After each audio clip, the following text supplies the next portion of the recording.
안녕하세요. 바바라먹투파입니다. 구독과 좋아요, 알림 설정, 회원가입 부탁드리겠습니다. 7월 전국 부동산 급냉입니다. 근데 한편에서는 온탕이 재현될 수 있다. 이게 심지어 열탕까지 갈 수 있다라는 아주 황당한 또 전망도 내놓고 있는데, 실질적으로 거래량은 이제 반토막이 났어요. 서울 같은 경우는 64% 거래량 폭락입니다.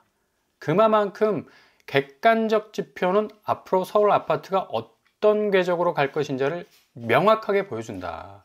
그럼에도 불구하고 계속적으로 지금 빵꾸난 타이어에 공기 엄청나게 때려 붓듯이 지금 펌프질을 열심히 하고 있는데, 펌프질을 하면 할수록 반대급부적으로 폭락하는 그 각도는 더 급해질 수밖에 없다는 얘기입니다. 16일 부동산 플래닛에 따르면 7월 전국 아파트 거래는 34,360건으로 집계가 됐고요. 전월 대비 35.5% 감소한 수치. 서울 거래량은 63.9% 지금 감소했어요. 그만큼 거래량이 줄면 거래가는 확실하게 떨어질 수밖에 없다. 이게 지금 주식시장과 부동산 시장의 함수관계일 수밖에 없는 거는, 주식 종목에서 이 매수 세력들이 그냥 손절하고 떠나버리면 주가는 폭락하게 되어 있습니다. 부동산도 마찬가지예요. 예전에는 이 주식시장, 그러니까 자본시장과 자산시장의 어떤 함수관계가 약간 모호했습니다. 그래서 한국 부동산 자체가 나름대로의 어떤 엔진, 특유의 이 상승 모드를 가지고 어마무시하게 올랐었죠. 근데 이제 완전히 이 자본시장의 자본이 이 자산시장의 아파트 시장 그 자체를 지금 잠식하고 있는 상황이라서 다 물려 있잖아, 지금. 금융시장의 이 자본들이. 왜? 대부분 다 부채고 대부분 다 빚이기 때문에. 그렇기 때문에 자본시장의 약간의 어떤 변동성만 움직여도 아파트 시장 가격 자체가 출렁거릴 수밖에 없다. 이 거래량 자체가 굉장히 지금 그래서 중요하다는 얘기입니다. 선제 지표로서 앞으로 아파트 값이 어떤 식으로 진행될 것인가를 굉장히 분명하게 보여준다. 그래서 지금 이 정부 입장에서는 어떻게 해서든 하향 안정화될 수밖에 없는 이 부동산 아파트 가격, 이거 제대로 잡지 못한다면 지금 관세 물려 있죠. 그리고 환율 물려 있죠. 상당 부분 어려운 허들을 넘어가야 하는 시점에서 부동산 시장마저도 가격대가 이거 천정부지로 오르면서 거품 가격 형성하다가 그냥 외부 변동 요인에 의해서 한꺼번에 붕괴되기 시작하면 국가 경제 자체가 완전히 박살날 가능성이 높기 때문에 예의주시하면서 부동산 정책을 계속 쏟아내고 있는데, 이전 정부와 좀 다른 점이 뭐냐면, 이전 정부는 6.27 대책이나 9.7 대책처럼 뭔가 타임라인에 맞게 딱딱딱 끊어가지고 대책을 내놨어요. 그리고 그 대책에 따라서 시장이 어떻게 움직여 가느냐에 따라서 추후 대책을 논의를 했었는데, 이번에는 완전히 살라미식으로 살살 잘라내고 있습니다. 그러니까 이렇게 대책이 굵게 딱 나온 뒤에도 추가 대책이 계속적으로, 이거 관심 갖지 못하면 엄청난 이 규제 자체가 지금 발동이 되고 있음에도 불구하고 전혀 모를 수가 있습니다. 그래서 부동산 시장 자체가 굉장히 앞으로는 변동성이 커질 가능성이 높다라고 말씀을 드릴 수가 있겠고, 오늘 9월 22일 시장감시단은 이제 발족을 하게 됩니다. 9월 19일 날 경제수석이 이제 부동산 정책 물샐 틈 없이 진행을 할 것이다 라고 이렇게 발표를 하면서, 본격적으로 9월 7일 날 살짝 스케치했던 시장감시단이 본격 가동이 될 것 같고요. 어찌 보면 다양한 수요를 만족시키기 위한 공급 정책은 계속하되, 단기적으로 시장 불안하면 수요 대책 충분히 마련을 할 것이다 라고 이렇게 얘기를 하면서 부동산 시장 감시 조직이 본격적으로 발동이 된다. 그래서 국세청, 국토부, 심지어 경찰청까지 동원이 될 가능성이 높다. 어찌 보면 좀 시장의 자율성을 좀 해친다라는 또 평가도 받을 수 있겠습니다. 그럼에도 불구하고 워낙 지금 한국 부동산 시장이 비정상적인 어떤 상승세를 계속해서 보여왔기 때문에 이거 잡지 못하면 그냥 골로 갈 수 있는 위기가 올 수 있다는 것도 지금 이 정부 입장에서도 지금 인지가 되는 거고, 그리고 두 번째 규제가 지금 이 건설사 현장 사고들이, 사망사고가 계속 났었죠. 그래서 아예 그냥 분양 보증을 금지해버리는 어떤 강경책이 나오지 않을까라는 전망도 있었지만, 이 강경 대응에서 한 발 살짝 물러섰습니다. 그러니까 뭐 포스코 ENC나 뭐 다른 여타의 건설사들, 사업장 허그 심사를 지금 받고 있죠. 분양 보증 금지를 안 한다는 얘기입니다. 그래서 결국에 가서는 97 대책으로 인한 조금 이 가성비 있는 공급을 내놓기 위해서는 지금 건설사들이 뛰어들어야 되거든. 그죠? 그래야만이 뭔가 건설사가 참여해야지 뭔가 공급이 원활하게 돌아갈 수 있기 때문에 이렇게 지금 분양 보증 제한, 사고로 인한 분양 보증 제한은 제재 대상 풀어버린 겁니다. 그래서 이게 또 살짝 규제 아닌 규제가 되어서 건설사 발목을 잡지 않는가라고 했는데 이것도 살짝 풀어버린 것 같고요. 성대 야구장 부지, 송파 위례 업무 용지, 뭐 강서구 보건소 이전 부지 등등 해가지고 이런 도심지에서 나오는 아파트들은 건설사가 적극적으로 참여를 해야지 뭔가 공급의 어떤 회전율이 더 높아질 수밖에 없기 때문에 이걸 살짝 푸는 것 같고요. 그리고 한은이 또 세 번째로 금리 인하 전 대출 쪼여야 한다 라는 또 연구 결과를 발표하면서 더욱더 대출 부분에서 타이트한 어떤 정책들이 나올 가능성이 높고요. 627 대책으로 인해서 집값이 2% 덜 올랐다라는 평가도 지금 내놓고 있죠. 기본적으로 627 대책이 도입되지 않았을 경우는 주택담보대출 한 4.8% 증가했을 거고, 그리고 서울 아파트 가격 상승률은 5.9% 대략 한 6% 정도 인상했을 것인데 627 대책이 나옴으로 말미암아 한 2% 정도 덜 올랐다는 평가도 내리고 있습니다. 자, 이렇게 되면서 금융규제가 또 본격적으로 가동되기 시작했는데 연 27조 원 주담대를 줄인다는 얘기예요. 결국 가서 이제 국토부가 정책 대출 신호탄을 지금 쏘아 올린 건데, 이렇게 되면 실질적으로 집을 사기 위해서 내 자본 한 10%에서 20% 드리고 나머지 뭐 80% 빚으로 끌어오는 어떤 이제 자금의 물줄기는 거의 이제 끊기게 된다. 뭐 굉장히 타이트한 그런 어떤 대출 정책이라고 할 수가 있겠죠. 그래서 한은의 이런 연구 결과가 이런 어떤 이 규제로 고스란히 지금 이어지고 있는 것으로 보이고요. 그리고 97 대책에 나왔었던 주택매매 임대사업자 대출 LTV가 0% 아닙니까? 그러니까 그만큼 상당한 어떤 이 대출 부분에서, 그러니까 1주택자, 4주택자들에 대한 어떤 대출을 원천적으로 이제 차단하는, 그러면서 더욱더 27조 원까지 주담대를 더 줄여서 기업 쪽으로 자금을 선순환시키겠다라는 방향으로 지금 돌아가고 있는 걸 볼 수가 있습니다. 자, 이렇게 살라미식으로 딱 내놓은 이 첫 번째는 시장감시단 조직을 했다. 그리고 두 번째 분양보증, 그러니까 기존 사고를 낸 건설사들에 대해서 분양보증 금지를 하겠다라는 그 강경책이 조금 완화가 됐다. 그리고 세 번째, 금리 인하하기 전에 대출 더 쪼이겠다.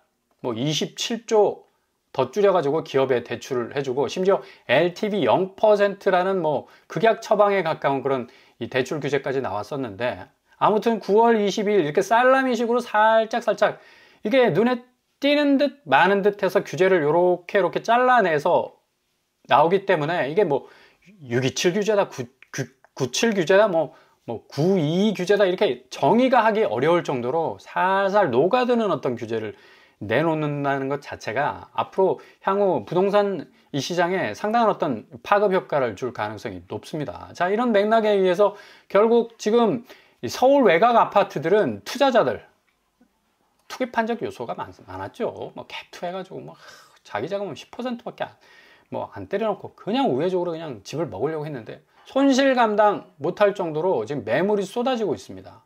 그러니까 그만큼 20% 이상의 급격한 가격 조정 양상을 보이고 있는데 언론은 아무도 얘기를 안 해요.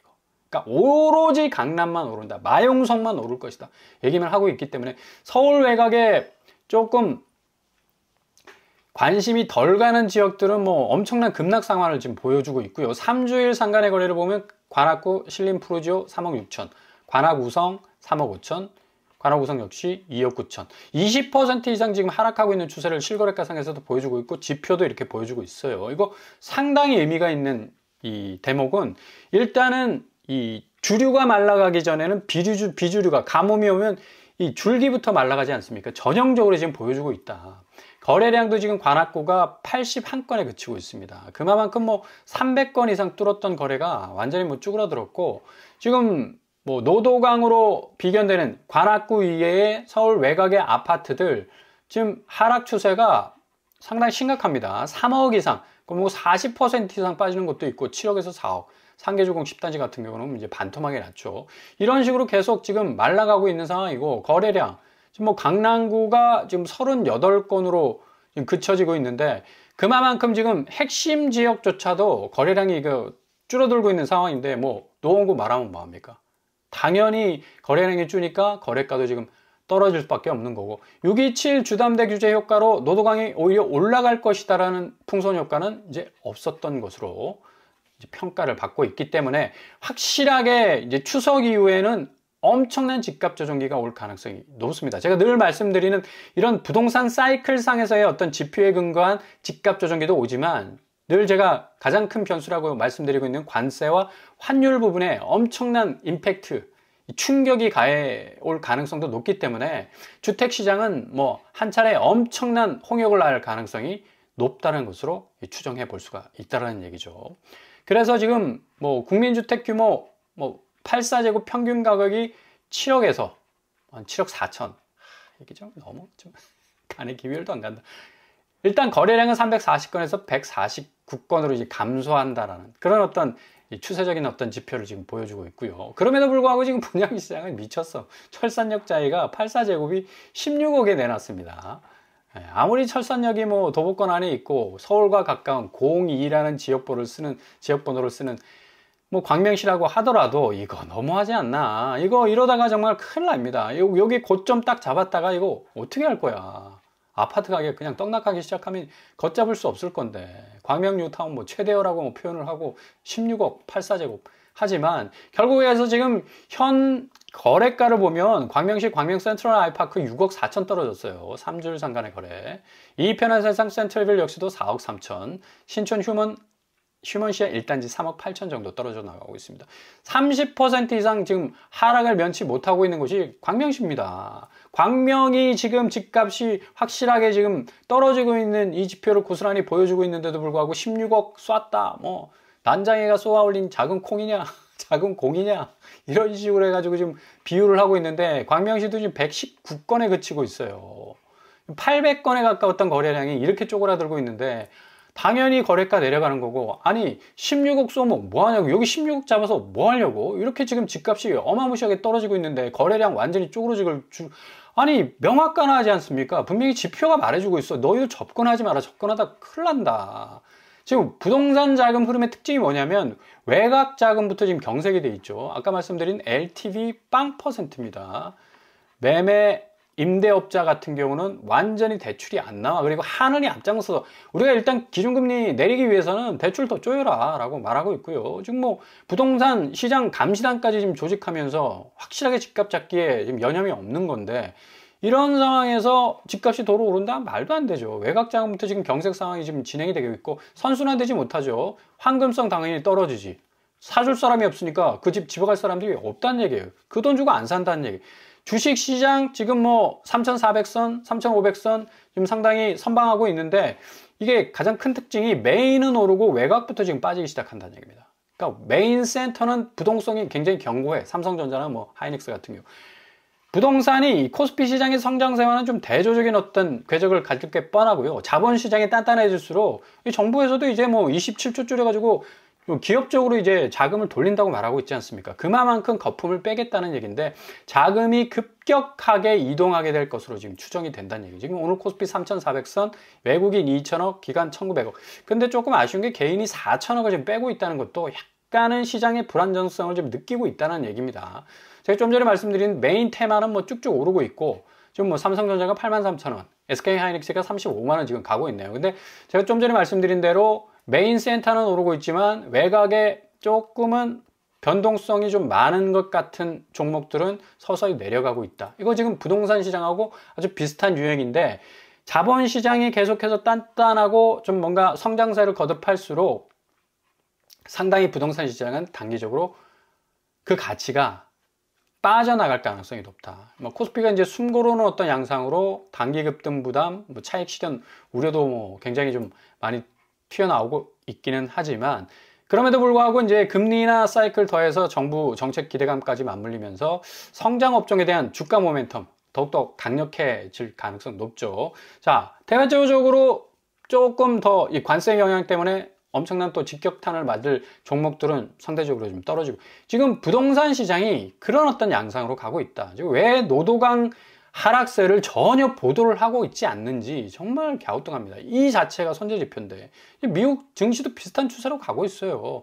이렇게 좀 위험이 어느 정도 좀 도사리고 있는 주식시장 쪽의 어떤 자본의 흐름이 더욱더 강력해지고 비교적 안전자산이었다고 말했던 이 국채 부분, 국채 가격이 폭락을 하니까 계속적으로 장기채 같은 경우는 4.7% 금리가 올라가고 있다.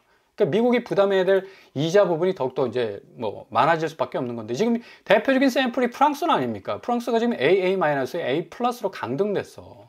그만큼 지금 뭐 IMF 구제금융을 거론할 정도로 국가 부채가 5천조 원에 넘는데, 지금 제가 좀 전에 말씀드린 대로 지금 국채가 30년물이 4.3%까지 올랐습니다. 이 국채가 폭락하고 있다는 얘기죠. 그러니까 반대로 국채 금리가 올라가고 장기채 금리가 올라간다는 얘기는 그만큼 장기적으로 수익률을 가져가려고 했던 사람들이 돈을 다 빼고 있다는 얘기입니다. 결국 이거는 또 어디까지 이어지냐? 프랑스 부동산 폭락 지금 진행되고 있습니다. 주택거래량 40% 감소, 파리 시내 집값 마이너스 7.1%. 고스란히 기승전 부동산으로 갈 수밖에 없다. 지금 이게 뭐 유럽에서 고스란히 한국 시장에 보내고 있는 시그널 아닙니까? 결국 이렇게 되면 자본시장까지 무너질 수밖에 없는 거고, 지금 코스피는 선방하고 있죠. 재정위기 커진 영국도 파운드 국채가치 뚝뚝 떨어지고 있고요. 국채 보십시오. 30년물이 5.5야. 이거 나라 망하는 거지 거의. 그죠? 얼마나 폭락했으면 국채금리가 뛰겠습니까? 영국도 역시 브렉시트 이후에 파운드가 급락하고 고금리, 투자 불안한 뭐 이런 의미 때문에 부동산 가치가 5% 하락했어요. 결국 부동산으로 갔고, 마지막에는 영국 FTSE 같은 경우 뭐 좀 폭락하고 있는 상황 아닙니까? 그러니까 프랑스와 영국은 이제 거의 골로 가고 있다. 근데 한국은 예외적이다 조금. 왜? 코스피 시장이 지금 선방하고 있다는 얘기. 결국에 가서는 지금 정부가 부동산 가격을 확실하게 잡지 못한다면, 지금 뭐 영국 부동산 완전히 폭락했죠. 프랑스 폭락했죠. 단기간 안에 이런 폭락 양상들이 결국 주가를 완전히 망가뜨렸습니다. 그럼 한국은 어쩔 거냐? 코스피 시장은 어느 정도 견고 좀 버티고 있는데 국채 시장이 좀 불안합니다. 국채도 지금 2.6까지 지금 서서히 올라가고 있죠. 자, 이렇게 된다면 지금 제가 초반에 말씀드린 노도강 아파트 폭락 다 설명이 되고 연결이 되죠. 결국에 가서는 요게 하향 안정화가 되지 못하고 일시적으로 그냥 수직으로 내리꽂히는, 그러니까 그만큼 올라버리면 그만큼 많이 떨어진다는 얘기입니다. 그러니까 결국에 가서는 지금 이런 추세로 가고 있는데 코스피가 얼마나 버티겠냐고. 고스란히 지금 영국의 FTSE 그리고 프랑스의 CAC 40 같이, 그러니까 자본시장도 동반해서 그냥 폭락할 가능성도 높다니. 그래서 부동산 시장 하향 안정화가 굉장히 필요하다.